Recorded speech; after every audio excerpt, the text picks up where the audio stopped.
मातृभाषेत शिक्षण घेतल्यावरही आपली चांगली प्रगती होऊ शकते असे प्रतिपादन जनार्दन भगत शिक्षण प्रसारक संस्थेचे चेअरमन लोकनेते रामशेठ ठाकूर यांनी उलवेमध्ये आयोजित केलेल्या विज्ञान प्रदर्शनावेळी केले। या विज्ञान प्रदर्शनाला राज्याच्या महिला आणि बालकल्याण मंत्री अदिती तटकरे यांनीही भेट देऊन प्रदर्शनाची पाहणी केली, तसेच विद्यार्थ्यांना शुभेच्छा दिल्या। पनवेल पंचायत समिती शिक्षण विभाग, गणित विज्ञान अध्यापक मंडळ आणि रामशेठ ठाकूर पब्लिक स्कूलच्या माध्यमातून 52वे पनवेल तालुकास्तरीय विज्ञान प्रदर्शन 2024 चे आयोजन उलवे सेक्टर 12 मधील रामशेठ ठाकूर पब्लिक स्कूलमध्ये शुक्रवारी करण्यात आले आहे। या विज्ञान प्रदर्शनात विद्यार्थ्यांनी उत्स्फूर्तपणे सहभागी होत शाश्वत भविष्यासाठी विज्ञान आणि तंत्रज्ञान या विविध विषयांवर प्रकल्प तयार केले आहे। या प्रदर्शनाचे उद्घाटन माजी खासदार लोकनेते रामशेठ ठाकूर यांच्या हस्ते झाले। या प्रदर्शनाला महिला आणि बालकल्याण मंत्री अदिती तटकरे यांनीही भेट देऊन प्रदर्शनाची पाहणी केली।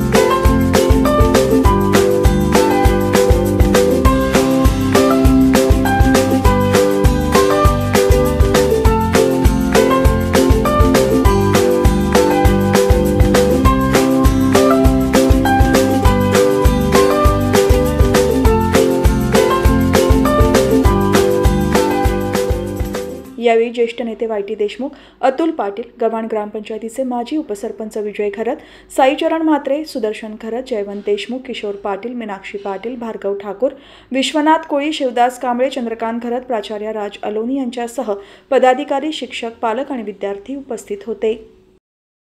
मराठी भाषाच्या असो, इंग्रजी भाषा असो, जिल्हा परिषद असो, अगर खाजगी शाळा असो, कुठलंही असू द्या, पण शिक्षण हे उत्तम व्हायला पाहिजे। आणि शिक्षण घ्यायचं असेल तर सायन्समध्ये पुढे जायला पाहिजे। लँग्वेज घेऊ नका असं नाही, इतर सब्जेक्ट घेऊन असं शराबात नाही, पण आज विज्ञान युग आपण म्हणतो, ते विज्ञान युग आपण इथं फोटो लावले, आपण फोटो लावले। ज्यांनी शाळा सुरू केल्या, ज्यांनी संस्था काढली त्यांचं, ज्यांनी समाजाकडे नेणे त्यांच्यावर आणखीनही फोटो लावलाय। आपले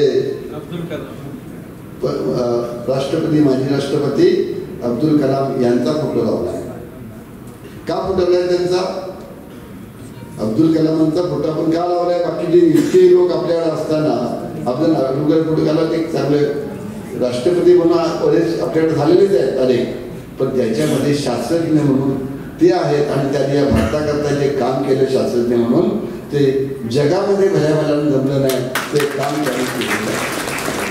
आणि आज आमची अपेक्षा तशीच आहे की तुम्ही सुद्धा हे बालवैज्ञानिक आपण म्हणतोय, हे बालवैज्ञानिक पुढे जाऊन त्यांच्यासारखेच मोठे व्हायला पाहिजे, ही आपल्या आईवडिलांची इच्छा आहे, आपल्या गुरुजनांची इच्छा आहे। आणि त्या दृष्टीनं हे सायन्स प्रदर्शन वगैरे म्हणतोय आणि त्यात कॉम्पिटिशन पण पहिला, दुसरा, तिसरा निवडला जातो।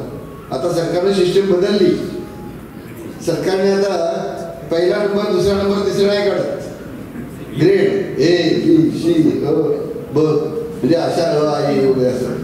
तर तरी देखील आपण नंबर देतोय, कारण हे नंबर घेतल्यानंतर त्या मुलांच्यामध्ये ईर्ष्या निर्माण व्हावी, त्यांच्यामध्ये माझा पहिला नंबर याच्यावर सरकारचं म्हणणं। आता अनेक मुलं अशी आहेत की सेम ग्रेडवर जातात, सर्वांना 100च्या 100 मार्क मिळवणारे बरेचसे विद्यार्थी येतात, त्याच्यापेक्षा जास्त काय मार्क असतात तो 12वीला गेल्यावर। का?